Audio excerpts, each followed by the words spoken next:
दर्द बन के लहर दिल में उठता हो, हाँ उठता हो।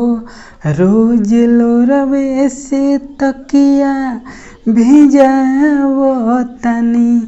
पाके पियवा के प्यार तो भुला गइल हो। तोहरा याद में रात हम बितावतनी, तोहरा याद में रात हम बितावतनी। नमस्कार दोस्तों, स्वागत है आपका हमारे चैनल पर। इसी ट्रैक पर दोस्तों बहुत ही ज़बरदस्त सैड सॉन्ग का मैटर लाए हैं आप सबके लिए। ये गाना अमित अनारी का है, एल्बम का नाम है याद। जी हाँ दोस्तों, तो इस सैड सॉन्ग मैटर को सुनने से पहले मुझे आपसे एक छोटी सी रिक्वेस्ट है कि अगर आप हमारे चैनल पर नया हैं तो चैनल को सब्सक्राइब करके बेल आइकन की घंटी ज़रूर दबाइएगा, हर रोज़ मेरा वीडियो सबसे पहले देखने के लिए। तो चलिए दोस्तों, हम आपको सैड सॉन्ग का मैटर आज का सुनाते हैं।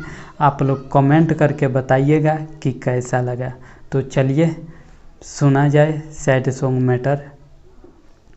गम से दम हमारे अब तो घुटता हो, गम से दम हमारे अब तो घुटता हो, हाँ घुटता हो।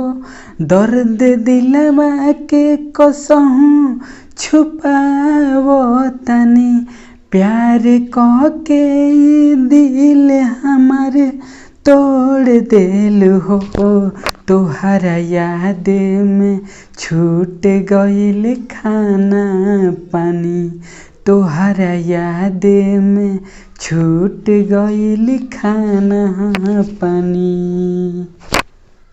गम से दम हमारे अब तो घुटता हो, गम से दम हमारे अब तो घुटता हो, हाँ घुटता हो। दर्द दिलवा के कसहूँ छुपावतनी, प्यार कह के दिल हमारे तोड़ देल हो।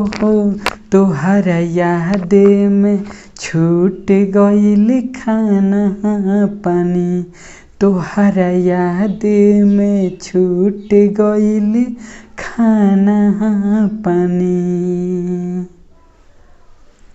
तो कैसा लगा दोस्तों मेरा मैटर?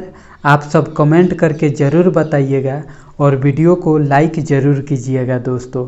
अगर आप सिंगर हैं या सिंगर बनना चाहते हैं या राइटर बनना चाहते हैं तो मेरे चैनल को सब्सक्राइब ज़रूर कीजिएगा, क्योंकि मैं सॉन्ग से रिलेटेड ऐसा ही वीडियो और सॉन्ग मैटर लाता रहता हूं अपने चैनल पर।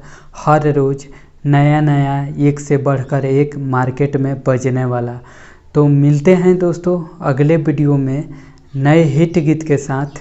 तब तक के लिए नमस्कार, बाय बाय दोस्त।